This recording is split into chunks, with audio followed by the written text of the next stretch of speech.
Thank you, everybody, for having me today. As Dr. Tsai very appropriately mentioned, to the credit of many of the people in this room and the scientific community at large, we now have the opportunity to really focus quite a bit on this expanding possibility of melanoma survivorship, and it is being justifiably prioritized now. And so what I am very excited to have the opportunity to speak with you all about today, we're going to be speaking about the transition from active treatment into surveillance, ways in which we can shape this experience, and how we can cope with some of the more challenging emotions that may present themselves along the way. And today I'm going to be focusing on two specific challenging emotions, namely cancer worry and fear of cancer recurrence. This down a little bit. So in many ways, the transition from active cancer therapies into surveillance or survivorship can feel like an unexpectedly turbulent one for some.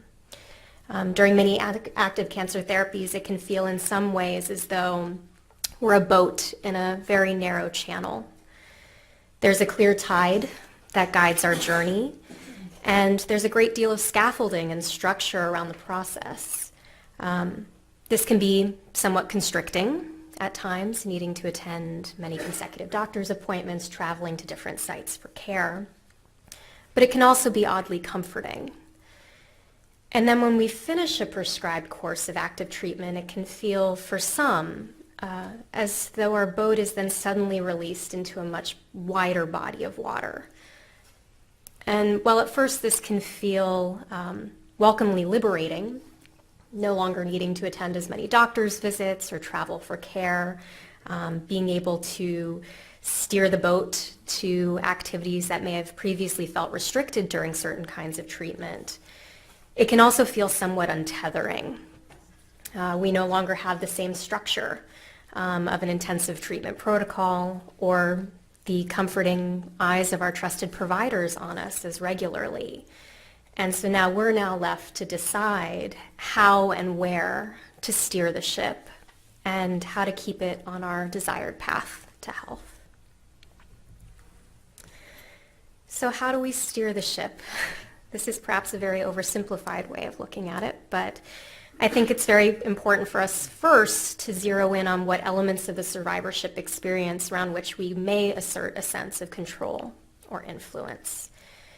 Because when we think that we don't have control, it can lead us to feel helpless, discouraged, even defeated. And so one important skill that we know from the behavioral medicine research to manage distress is to identify the aspects of a situation around which we may have a sense of control. So for example, this can include things like various lifestyle modifications around maintaining a healthful diet, sleep and exercise practices, moderating our stress levels, which is something I'm going to speak to quite a bit later, and partnering with our care teams around either maintenance therapies or managing late effects of cancer treatments. Because identifying even one small thing that we can control, it helps to pull us out of that helplessness and into productive action. There's a very beautiful quote by a gentleman by the name of John Kabat-Zinn, who some of you may be familiar with from his work in mindfulness-based stress reduction. And he said, "We can't control the waves in the ocean, but we can learn to surf." And in this case, I suggest steer. So one of the most understandable passengers and challenges, I think, of the cancer experience, particularly when treatment ends, is cancer worry, or as we sometimes refer to it in the literature, fear of cancer recurrence. Which brings me to this quote. When you hear hoofbeats, you think horses, not zebras. It is one of medicine's most enduring adages. It's usually a saying offered in the course of medical training. And so for most of us living in this country at least, hoofbeats are usually associated with the sound made by horses. Zebras would be something far more rare to come across in most of our communities. And so zebra, in the context of this saying, has come to be associated with medical slang for a rare or unusual diagnosis.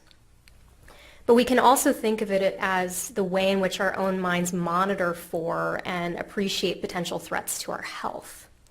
So perhaps for some in this room or those listening online, before being diagnosed with melanoma, if you were to experience a new physical sensation, something like a physical pain, or see a new mark on your skin, you may not necessarily assume right away that this is something sinister or rare. But as survivors of cancer, our minds can begin to feel especially adept at being zebra monitors, assuming the more rare, or in this case, the more sinister. As, of course, our mind has learned, sometimes it's not a horse, sometimes it's a zebra.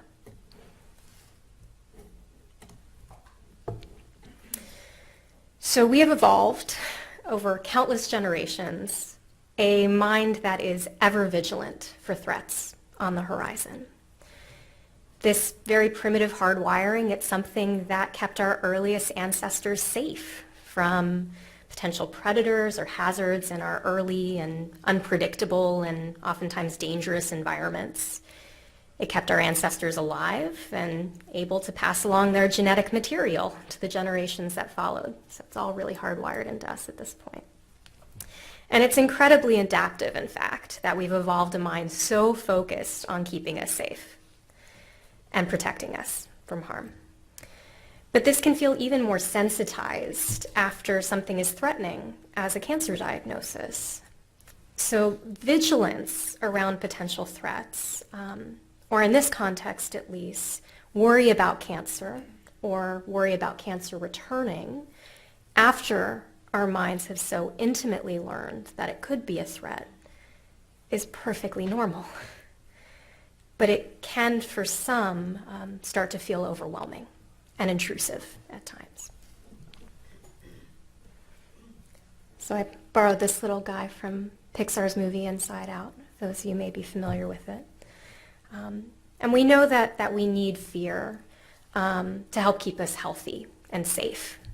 It's one of the many rich emotions that we're programmed to experience.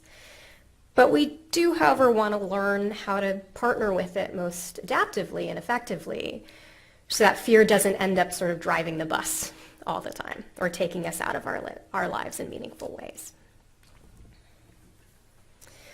So knowing that we can't unwire this primitive, vigilant, and very diligently protective part of our brain that functions by warning us, sometimes more often or intrusively than we would like, about potential harm that could befall us, what do we do?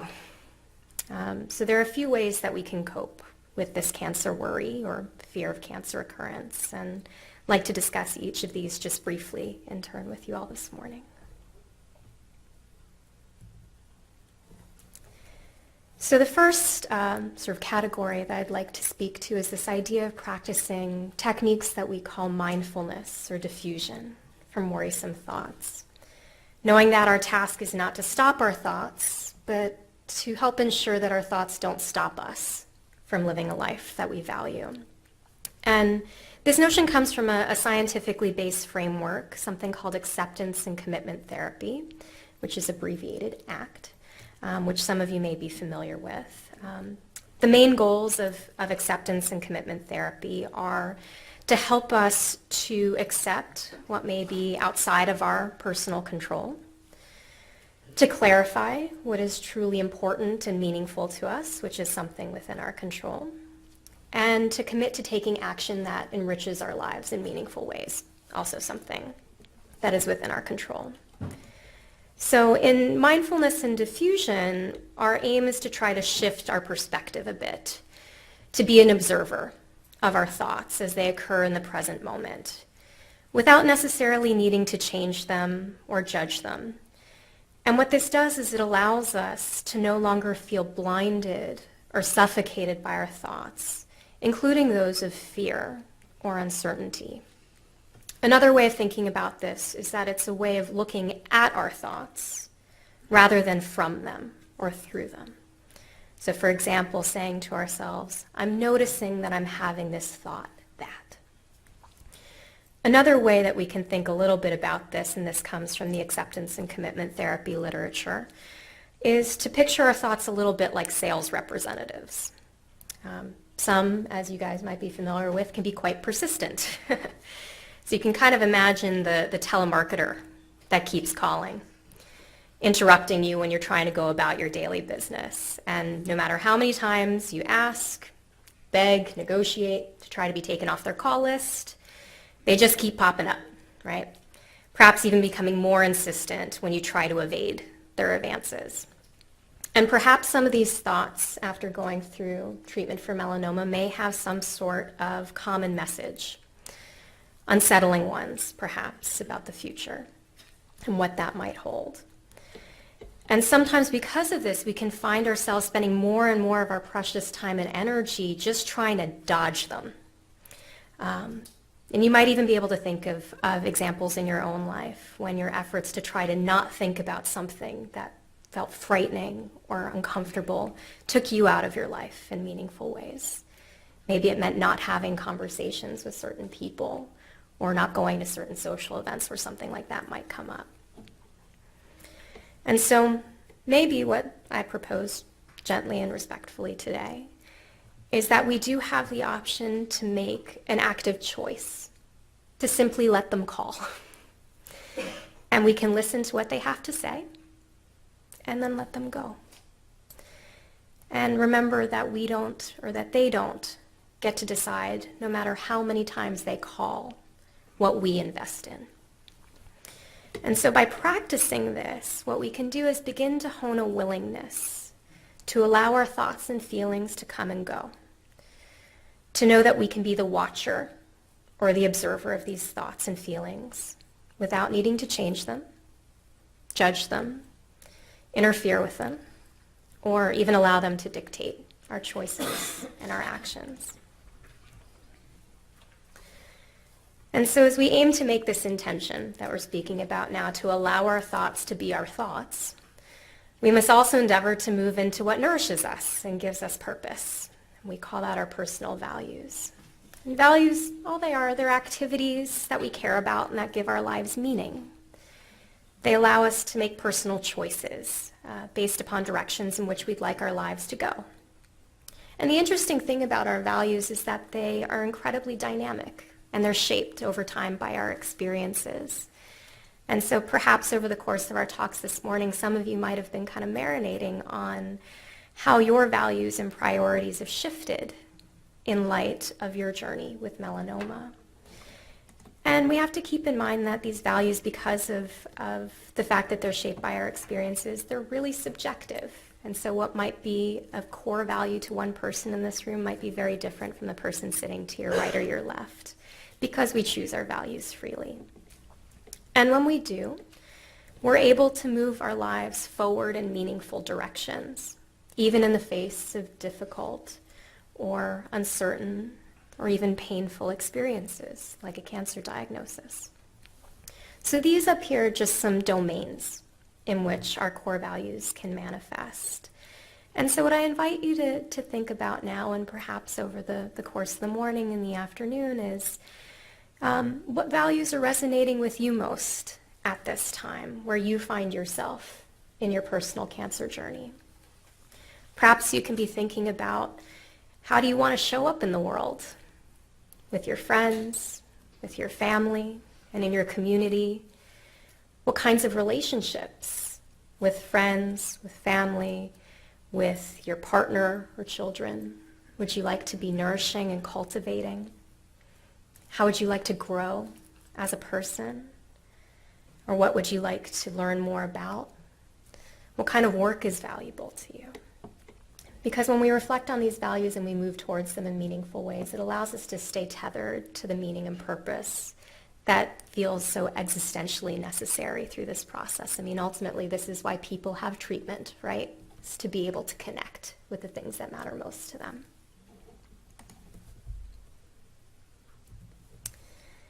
So I also wanted to take a moment today to speak with you all about the idea of gratitude. and its role in the cancer journey and in cancer survivorship. Gratitude can be truly healing medicine. And while it can be challenging, understandably, to feel grateful during and after cancer treatment, gratitude does make it possible for us to honor potential benefits or areas of personal growth. For example, sometimes when I'm meeting with patients here at UCSF, I'll have folks share with me that through their cancer journey, they had a feeling of a renewed sense of closeness with certain loved ones. Or perhaps they gained a clarity about what was really important to them because of this. But there can, I think, feel a bit of a culture of expectation, particularly within the cancer community, that after concluding active treatment and being issued essentially a clean bill of health, that the only permissible emotion that we're allowed to feel is unadulterated gratitude. I should just be happy to be alive, right? But if that doesn't feel honest or authentic in every single moment, then gratitude ceases to be healing, and it starts to be more of a tyrannical expectation. And so in truth, for many, there are a wide range of emotions that can accompany this experience. Everything from genuine relief and gratitude to sometimes sadness, anger, or fear. And all of that is okay. So our task, I think, then becomes how to properly honor and hold with dignity the grief that we may have for what may have been lost or is ending as a result of a cancer experience, while creating opportunity with openness and intention for welcoming of new beginnings and possibilities. And when truly balanced, I very much believe that there is exquisite beauty in that process.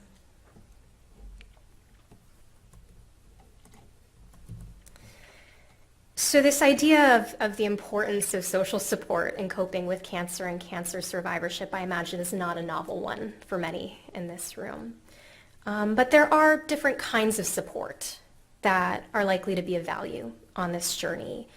And aligning the kind of support that you may want or need with the resources at your disposal becomes an inevitably important task. So sometimes we need instrumental or tangible support. So that means someone to take something off of our plates, essentially. Need a ride somewhere, need a meal prepared, need childcare. Sometimes we need informational support, words of advice or guidance and wisdom.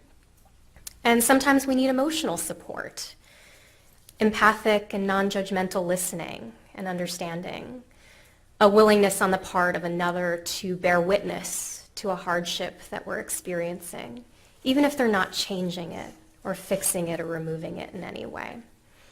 And so what I welcome you to think about today are what kinds of support you might be craving at this time. Perhaps it's primarily one of these, maybe it's a little smattering of all three.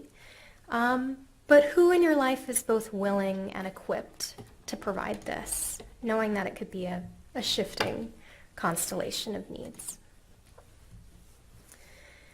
So I wanted to, as I realize I'm running low on time for today, I wanted to end with some words from someone far more eloquent and wise than myself.